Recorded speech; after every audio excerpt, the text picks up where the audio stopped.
This is week one of programming with C++, and today we are going to be looking at a basic or simple introduction to the C++ programming language.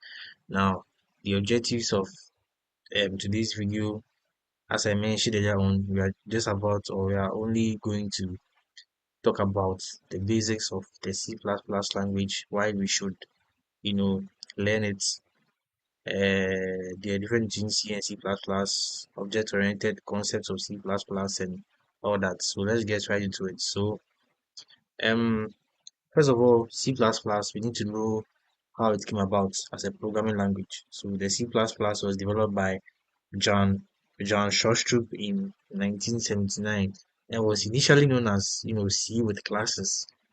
The name C++ was introduced by Riscmasiti in 1983, and this was commercially released in 1985 and has undergone standardization by the ANSI ISO since 1998.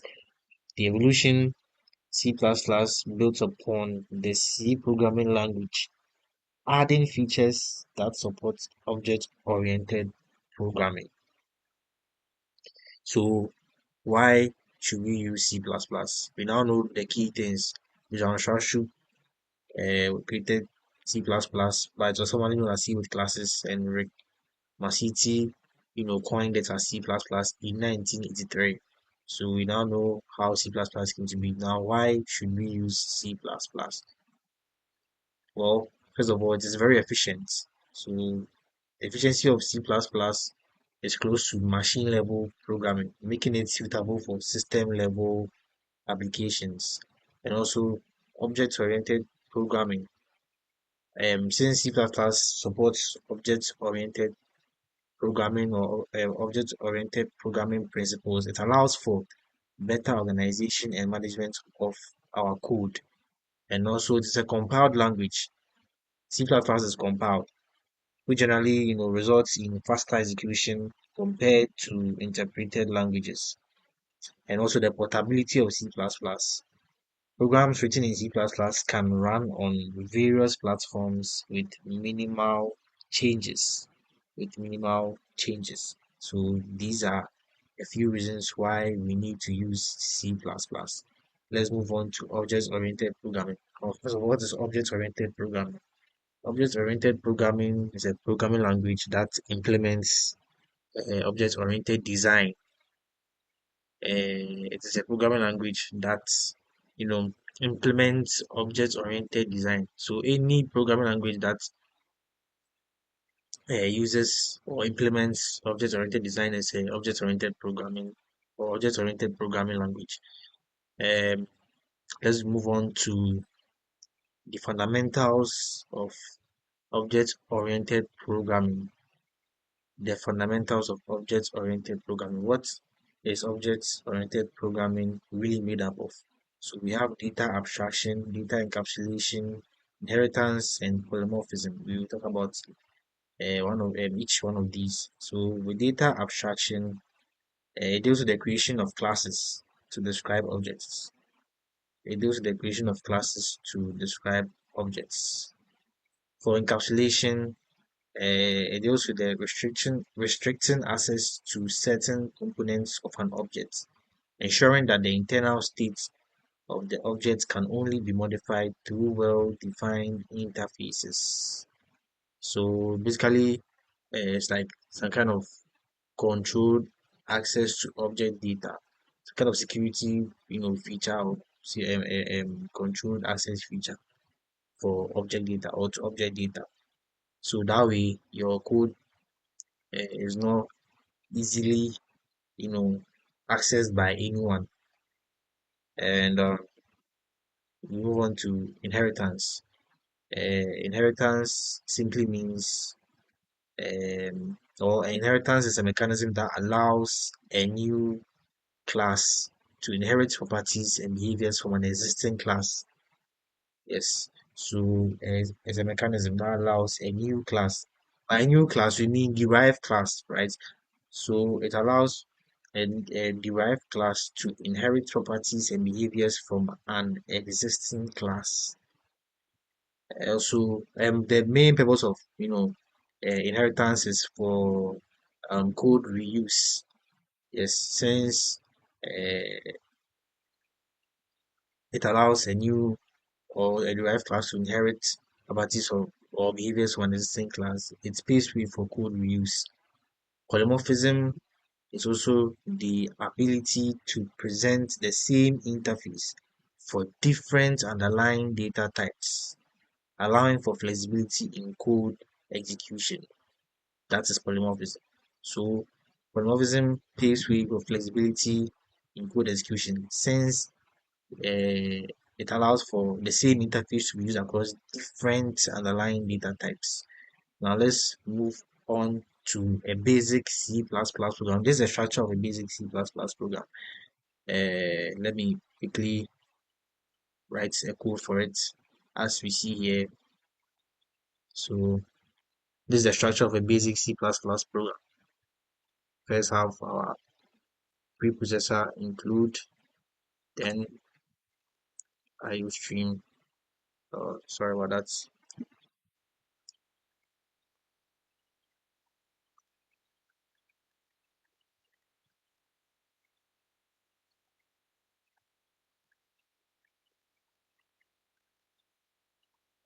Space std main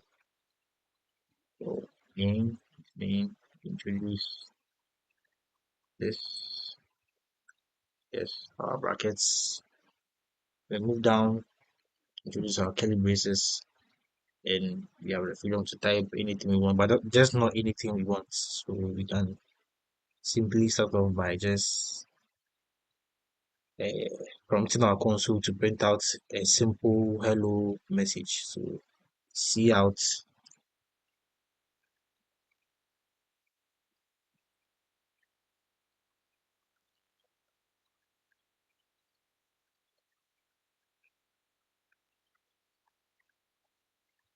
line, we terminate it, then we can run this code.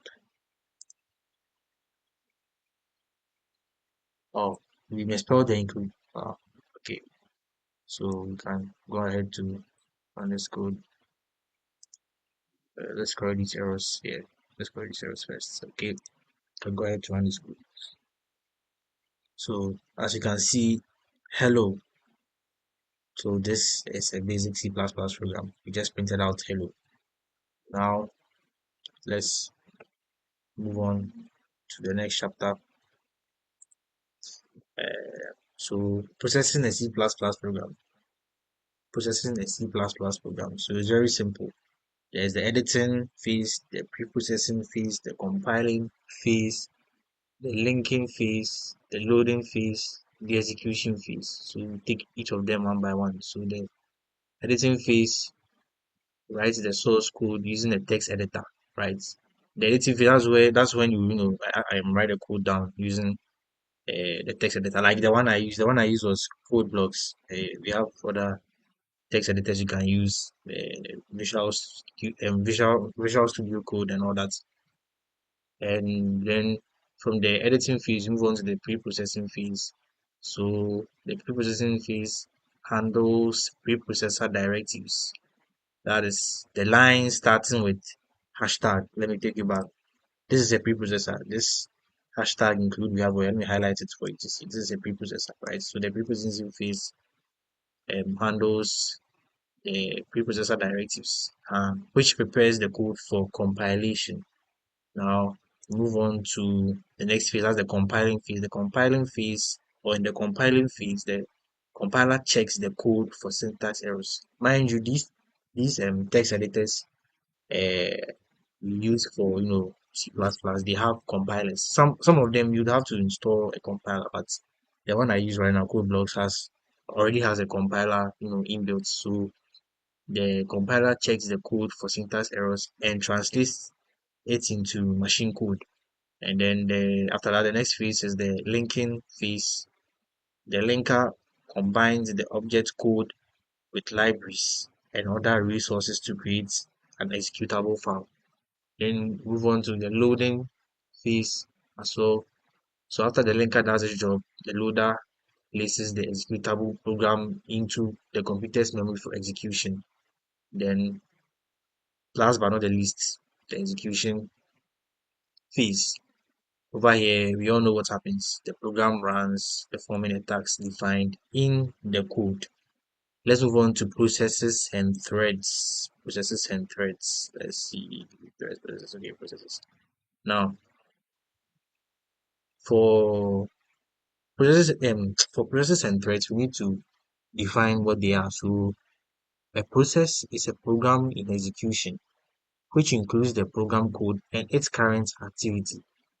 So, each process operates independently. That is a process. Whereas a thread is a smaller unit of execution within a process. A thread is a smaller unit of execution within a process.